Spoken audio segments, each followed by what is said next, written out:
Good evening. Welcome to Reflections on Hartland. This is our second episode. Today we also have as a guest Gertrude Ruth Lilliendahl. Maiden name was Stickney. Born on 3/3/1919. Born in Waterbury, Connecticut, and joining us here tonight to share her memories of her life and her times and her reflections on Hartland. Thanks for joining us tonight, Gert. Very nice. It's okay to call you Gert? Yes, okay. Everybody does. You prefer that? Okay, great. Yeah, so you were born in Waterbury, Connecticut, and you moved to Hartford at a very young age, 3 months. So your memories of Waterbury are limited.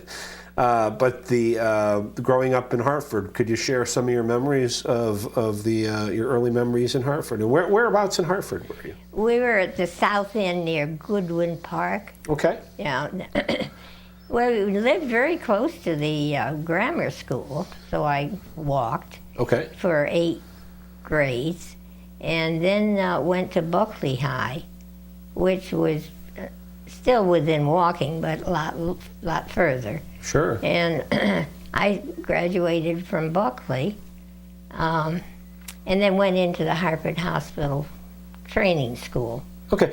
Your early neighborhood in Hartford. What do you remember of that? What was the makeup and the Pretty much the same as ours. We were not in a area that was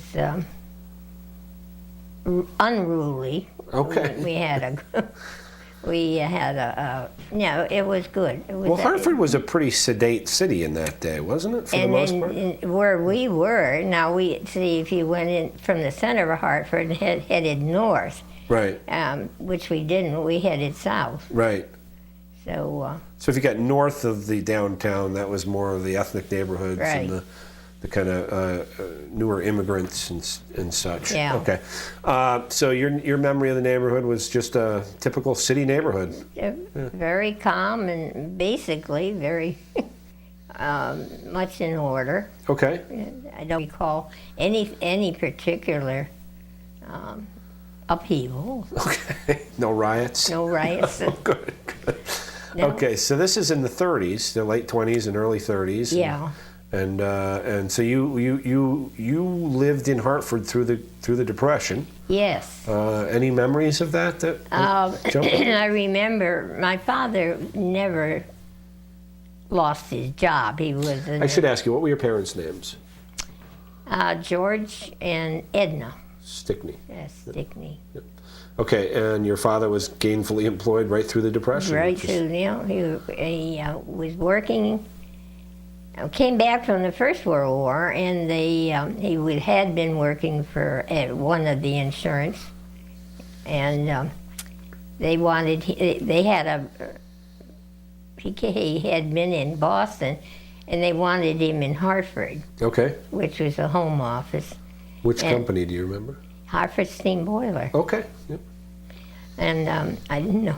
Then that's when he went looking for a house. Mm-hmm. And we bought a house near Goodwin Park. It was a 2-family house, and we always rented downstairs and lived upstairs. Mm-hmm. And from there I went in training, mm-hmm. And had met him, my Al. husband. Back in those days, he was talking about the young people in East Hartland. It was a nice group of young people. Okay. And we did a lot together. Right. So that was how we... How did you meet Al? Well, actually, I was walking up the road, and he come in. In Hartford? Yeah. No, in Hartland. Oh, in Hartland. In Hartland, okay. We were up for the summer.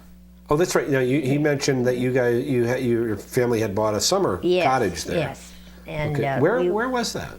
That's where we're living. Okay, I don't think I got part of the time. It's on Peterson Road. Okay, great. And but it was a summer cottage. It was yes. It didn't have any insulation or any heat, no electricity. In fact, Hartland didn't have any electricity. Okay. And so when we got married and took over, he's still improving the house. Oh, wow. You know. So now I guess that's another interesting point from that era. Oftentimes people would have cottages or small houses in the country because they didn't have air conditioning. Right. So in the summer it was brutal. They in the headed city. up to Hartland, right? Or anywhere out to Crystal Lake or there is these different. A row of 4, 5, 6 little cottages as you enter East Hartland, Right. the center, and that was for that purpose. Just so you could survive the summers, really. Yeah. Interesting. So you had your cottage up there, and you're up hanging out, and you ran into Mr. Al, and he had come up he was living with this uncle he mentions, and that particular day I was walking up the road, and he came up beside me on a bike. Okay. And we walked the rest of the way up to the center, and from then on we walked. And all we did was walk. Okay. He didn't have a car, and of course, so we walked a lot of miles. Wow. Got to know each other well. Got it very well. Okay. So obviously you struck it up, and it was a good match. So you dated for a while, and then you got married, and how did that all progress? I'm trying to think. I think you don't think you'd ever forget. But we moved to Hartland. We only have one car, because I was capable of working as a nurse, but we only had one car, and he needed the car. This is in the late 30s, early 40s. This is beginning of the war. Right. Yeah. Yeah. So, and he was working at that time, Pratt and Whitney, and so forth. And they carpooled. Okay. But the wives, when they left the car home, the wives were using them, and they were probably working too. I don't remember. Yeah, everybody got thrust into the workforce during World War II. They found something for you to do. Yeah. They didn't have the homes, the old people homes, or homes where they're getting well from the hospital, say. They didn't have those back then, because I could have worked in that way, but it was either hospital, going into Hartford, or nothing. Right. They didn't have home care back then, where nurses would go to the houses. Yeah. Yeah. Okay, that was basically you were either in the hospital or you were at home. Yeah. Yeah. Okay, so you're at. By the way, people would stay in the hospital for much longer back then because of that. Yeah. So you're going through the war in Hartland, living with Al, and you're having 4 kids. 4 kids. Wow. Yeah. And what I didn't get into that with Al, but what years were they born? This is a test. It gets 43, 45, 47, 49. Okay, so a couple during the war and a couple after. Yeah. So you were like the beginnings of the baby boom, basically. Yes. Especially those post-World War II. Yeah. And that Hartland was growing, and everywhere was. They were. Yeah. They came up from New York. A lot of at that time we referred to them as Norwegians. they loved Hartland. Interesting, yeah. One of their ministers had bought a considerable amount of acreage up there because it reminded him of Norway. And then he sold it to them, and those people are still there. Interesting. A lot of them. So that's where you get your demographic makeup to a certain extent. Yeah. Now you, what are your memories of your first memories of Hartland? Because you were probably going there before even Al. Because, yeah. It was like he said. It was a dirt road, and my father worked in insurance, and he had been offered the use of a little old farmhouse, no heat, no electricity, nothing. And he thought that was a great idea. Mother wasn't too sure, but I loved it. Right. Right from the very start, I was happy. Right. So, and it turned out that there was another lady who took her daughter from New York to live with the grandmother just up the road from where we were renting. Right. So I had an instant pal, and we did pal for years and years. Oh, beautiful. Yeah. So you chummed around Hartland in your summer A long vacations. time, yeah. She was part of this group that he'd mentioned, and we did a lot together. So the interesting thing for me, I guess the most interesting, is the contrast. What are your impressions of the differences between then and now in Hartland? I mean, what's the biggest change, I guess? Other than him being a lot bigger. Yeah. Well, I keep saying it's a nice community, which it is. We have 2 churches, Congregational and the Lutheran Church, and they're both busy. And there is a ball field, and that's used a lot. Right in the center, right? Right in the center there. You got that nice little park right in the center. Right, and there, it's on Route 20. Yep. And there we have a Fireman's Carnival, which is a biggie. Huge event, yeah. And we all love that. I do. And I used to work in one of the booths with our kids when they were younger. That's like the cultural highlight of the year for her. Yeah. So and it was fun, and it still is an enjoyable.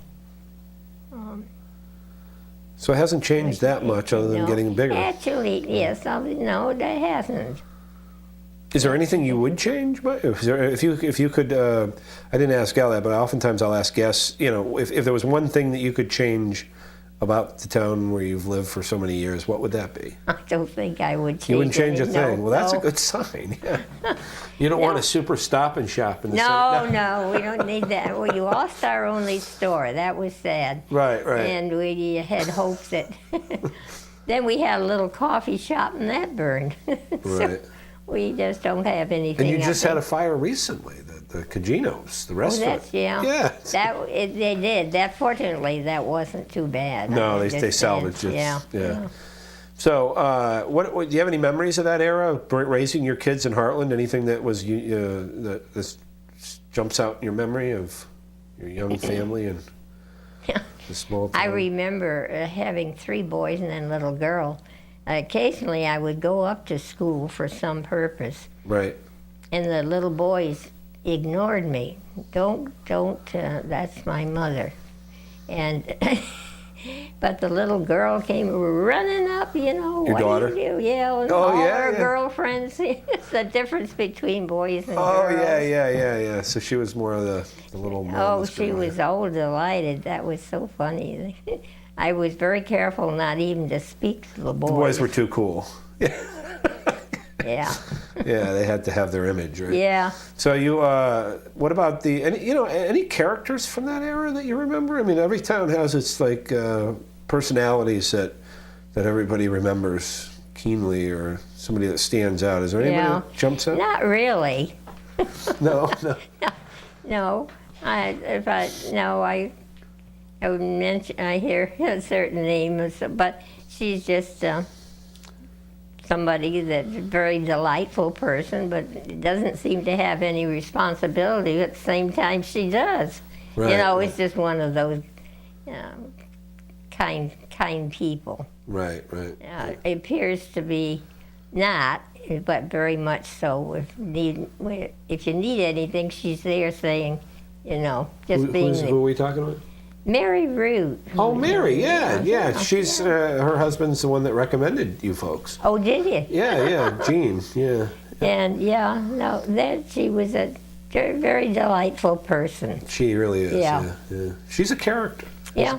And our daughter, one of her favorite friends, when Peg gets up to Hartland, and the first call is to Mary. Yeah, that's great. Now, do you, when you were raising your kids, they went to. I touched on this briefly with that. They went to school in high school. They went to school. Did they still go to Gilbert in that era? Yeah, they did at that time. Now they can choose, I guess. Yeah. But the parents, if it's further than the school. If it's not on the bus route, the parents have to take them. But I guess they can pick any one they want. Majority of them still go to Granby now. Granby. Yeah. I'm not sure now, that's a complete right. breakup. But, Yeah. But you have. So was that a satisfactory experience for you, sending your kids over to Gilbert, and you thought they got a good education? Well, apparently that was a very good school. Right. You know. And Granby, they were happy down there. And What was the biggest challenge? You grew up in Hartford, so what was it, in contrast, what was the biggest challenge raising your family in a very small town like Hartland? that I probably wouldn't know, because I just was told, I just went to school because When you lived in Hartford, when you did your thing. Yeah, I did. Right. But nothing's. I do remember at the time that they were clearing the valley. Of course, there had been homes in there. Yep. And I knew about it when my father was still living long years. And Al and I used to spend, the houses were down and gone. Mm-hmm. And, but we just enjoyed walking through that whole great big, it was just empty. They wiped it completely clean. And we... Did they cut the trees down and everything, or did they just... Yes, they did. No, they cleared it. They cleared it. Yeah. But there was that brook that went down, and he built a little kayak of sorts. Al did? Yep. Alfred. Alfred. And we would float down the river until one day we got stopped, and he says, one of the state, well, he was checking, I can't think of what his title would be, but anyhow, he stopped us because we were in the little kayak just floating down the river. And he said, you can't be in here, you can't do that, now you come out. Well, we came out, but we were very unhappy because we considered that whole valley ours. Right. Some guy comes in and tells you can't go in the river. So we never did it again, but we did do a lot of walking. The reservoir is beautiful up there. It is. It really is. You can kayak there now. You can't? Really? You never tried it again? No.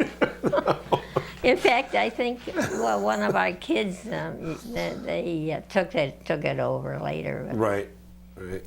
So your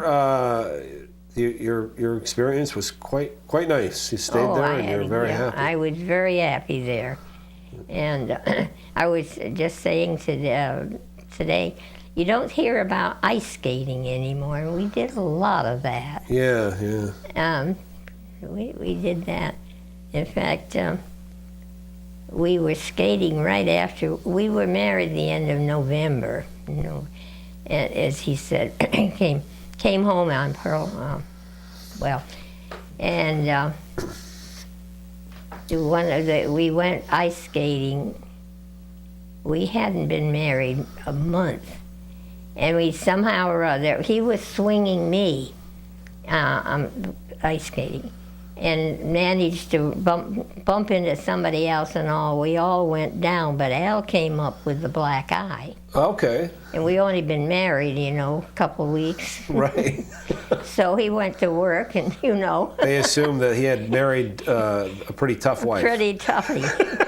Little did they know. Oh, that was funny. Yeah. So when I guess in that era, there really was the need to get out, and there wasn't much to do inside. No. We didn't have TV. We didn't have TV. Yeah. And radio, never particular. Yeah. Well, it didn't bother. It wasn't interesting particularly. More active, kind of outdoors kind of lifestyle. So Yes, you were a nurse in that era. Did you go back to nursing after you had your children, or did you?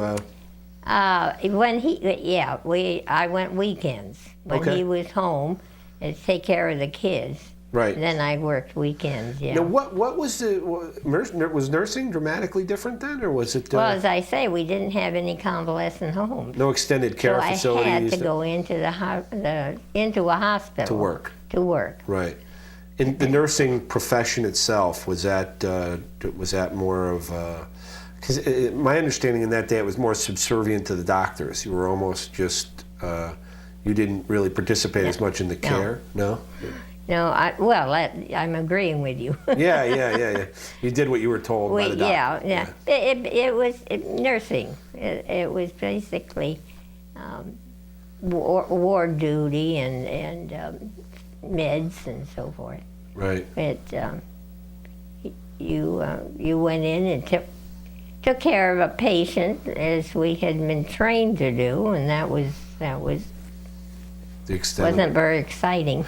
Well, things have become much more technical. The equipment itself. Yes. You go into a Yeah. normal Yeah. hospital room now. There's all kinds of gear. Yeah. Back then, I'm assuming it was pretty. In fact, when I went into the Hartford Hospital, they still had 2 or 3 of the wards. I mean, a ward with 24 patients. Okay. You know, and they would strap a oxygen tank Okay. to a bed. Right. And that was it. And then they weren't supposed to, their visitors weren't supposed to smoke.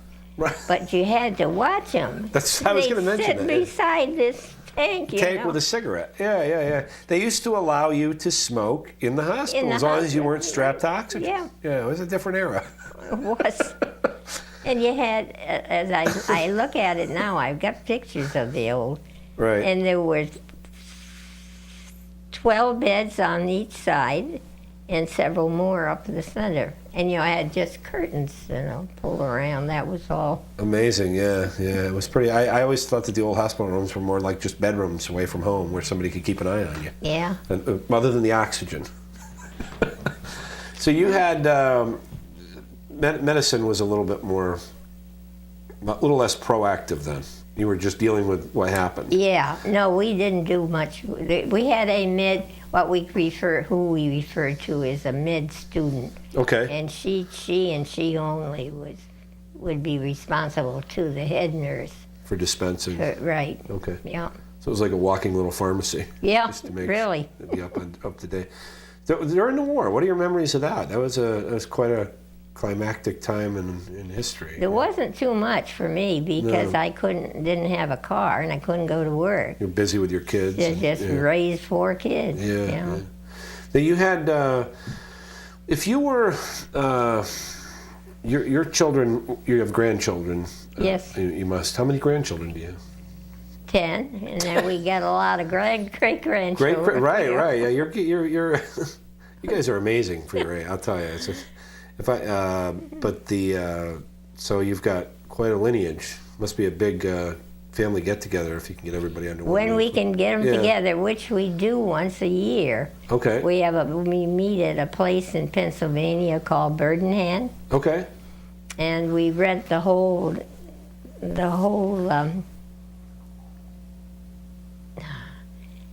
all the rooms on one. I kind of call it a ward, and I don't mean it. on the corridor. Okay. We rent the entire corridor. Right. And then they give us a whole room across the corridor. Like a conference room? Conference room. That must be It's fun. what it is. And then, so we have a great time. Yeah, it must be wild. The kids must get pretty... Yeah, they get riled up, but... That's what it's all about, right? That was, and interesting. One of our grandsons married a girl, and they had twin boys to start with. Okay. And then they had a little girl. And then she had triplets. Triplets? Man, so they had 5 kids had in short 6 order. kids, 6 kids. 6 6, yeah. right? Yeah, 3. Oh my gosh. Oh, funny. That she's capable. She's one of those. She pulls it off. She really is good. That's great. Right? Yeah, It's got to be magical. all the kids are calm. They run around, but they're not hyper. Right. Yeah, they're. So both you and Alfred are the matriarch and patriarch of a pretty big clan you've created there. Yeah. Lilliendahl. But it's such a wonderful chat, and just recently, I guess our son and daughter-in-law just left, and she was mentioning that a brother of hers is going to come. Had never come again, so it is a family reunion. Yeah. And So what's the total? You have 10 grandchildren, 4 children, and how many great-grandchildren? Oh, I should know. Well, I can imagine it gets. At the moment, it's gone. Okay. But it's over 10. Yeah. So there's 20 some odd people that show up. That's great. This is a question that I always ask. If you had, if you had advice, I asked your husband the same thing. Advice to give to children today, growing up. If you could kind of narrow down your years of wisdom into one kind of soundbite piece of advice, what would that be? Golly, I don't know. They seem to be, from our experience, they seem to be doing pretty good. But yeah, I think they should take care of their own kids. I'm not well, they prefer to go to work, and of course they need the money. So stay home and raise a family? Yeah. Then they turn their kids over to somebody else so they can work. I understand that part, but it's tricky. So you're a big proponent. Your advice, I guess, to paraphrase, would be to you're a big proponent of a traditional family, and to go that road, basically. Yeah, I think there's a heck of a lot to be said for that. I mean, I think so. I don't think anybody's. I don't think anybody would. I really don't think anybody would debate that. I think people would come up with reasons why they don't do that. Well, sure. But I don't think that anybody would say that that's not the best route. Not the best route, real. It's also the do care of your own kids, I see that so often. Because they need the money, and they say, I'm trained and so forth. So they do. They go off and they earn the money, but somebody else is raising their kids. That's the most magical part of life, isn't it? Yeah, well, I guess so. Well, at least in my experience, it has been. I have, I guess, and you, like I said, you grew up in Hartford, but you were part of a fairly traditional neighborhood. You did what you were supposed to do. There was no big dramatic difference probably for you between the two towns. If you, in the course of Hartland's history, is there anything that you would have suggested that they do differently?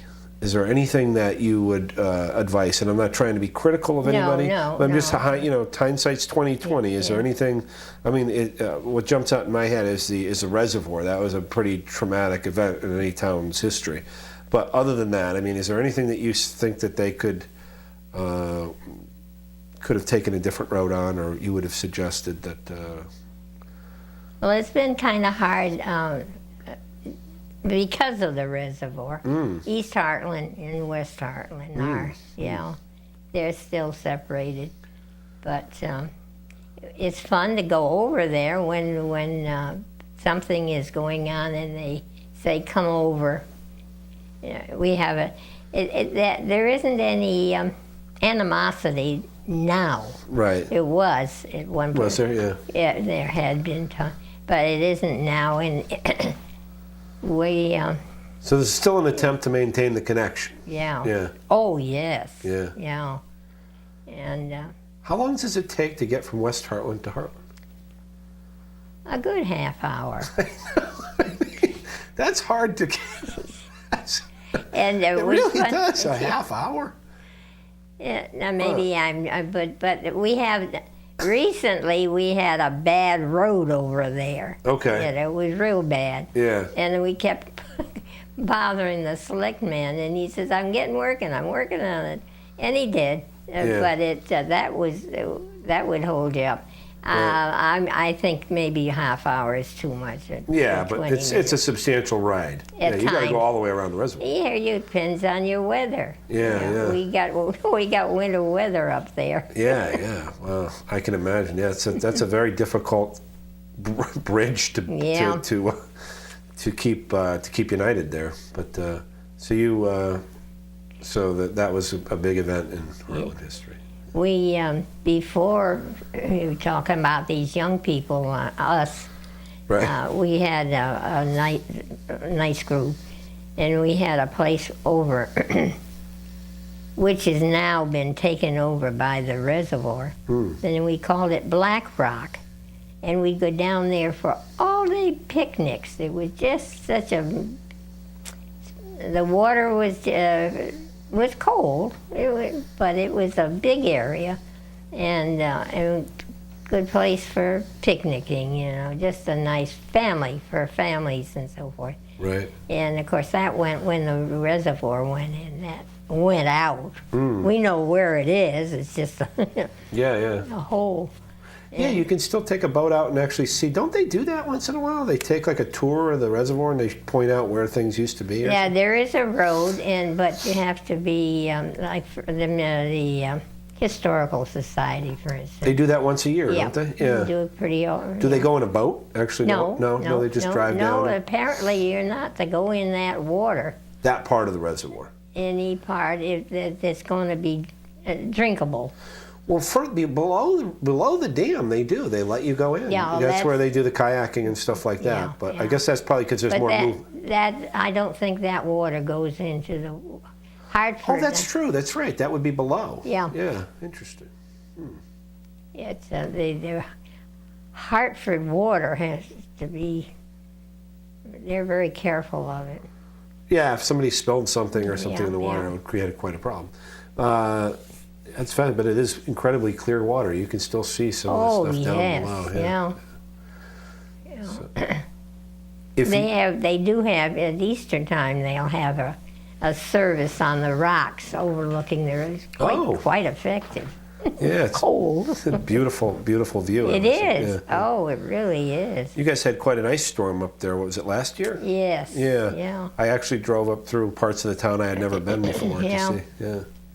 Now that did damage, which is still has. 2 years ago. Yeah, yes, it was Yeah. too, and it was November 3rd or something like that. Was it that? Yeah, early in the year. Yeah. Oh yeah, it was pretty bad. It's brutal. But okay, so I guess that we probably should wrap this up. And I want to thank you and for bringing your husband Alfred down with you, and it's been a pleasure. And you are the first two guests from Hartland. Oh, this and we is hope fun. to bring in many watch to see who else you have. Yeah. That's it. We've got a whole list of names, so we just got to Good. reach out to them and get them in. We're going to be doing it in Granby also. So once again, I would like to thank our guests for joining us here tonight. It's the second in our series of interviews, reflections on Hartland, and we will continue this, and we hope to share many more stories with all of you. Thank you for joining us tonight.